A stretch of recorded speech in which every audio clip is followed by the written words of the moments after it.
Good afternoon, ladies and gentlemen, fellow Facebook friends. This is August Maletsky welcoming you to an unannounced edition of Afflictions in Life and New Seasons.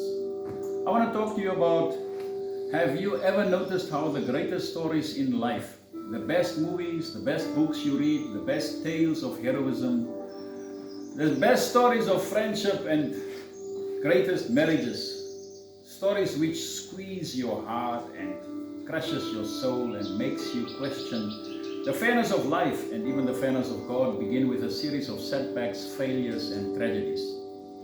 Almost as if there is no end in sight of these tragedies, these stories continue. You see, it is typically human to find stories of one success after the other success monotonous and boring. Why? Simply because there is nothing to learn from it. By our very own nature as human beings, we are captivated by how others have triumphed over their trials and tribulations. We sort of look forward to the end and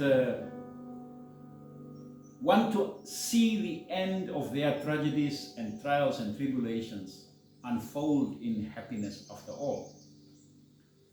But when it comes to our own ending, when trials and tribulations cross our paths, we don't look at it like that. We don't look at the end.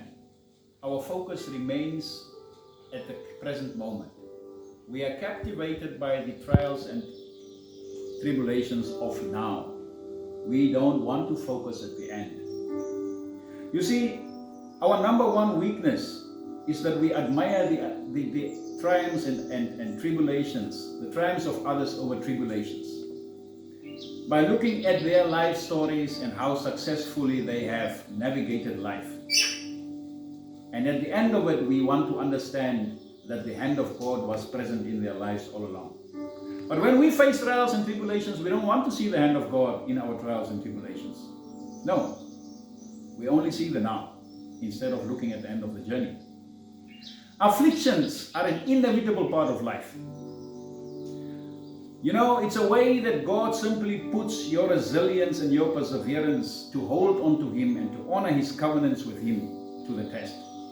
In order to rise with God's power, it is incumbent on us to withstand the test of time.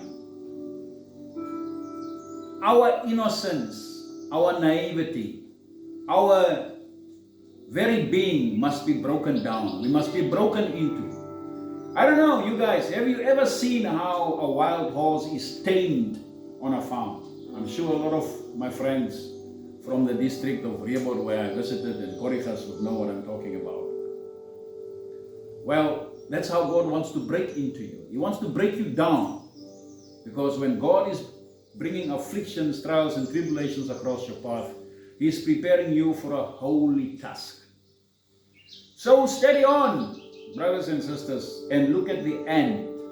Be excited and hopeful about the end as you are when you are faced with the trials and tribulations of others' stories. Be inspired by how your own story would come to an end and persevere in the covenants of God. You see, in conclusion, brothers and sisters, what I want to bring to you is that all human beings on earth are flawed.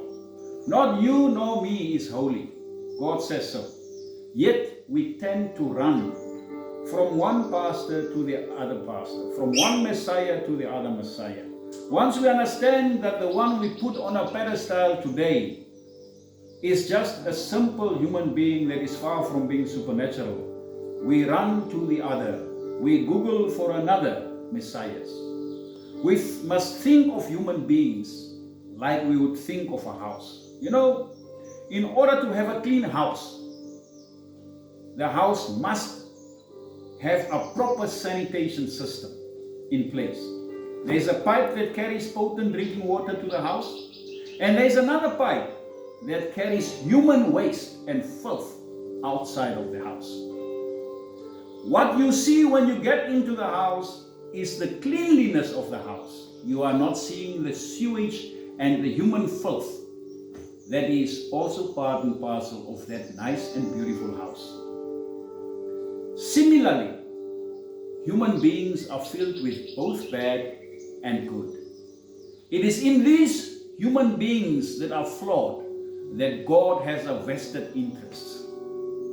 And therefore, brothers and sisters, I can only say that I love God if I, in terms of 1 Corinthians 3 verse 16, become an extension of the hand of God and recognize other extensions of the hands of God and similarly express and show my love for them.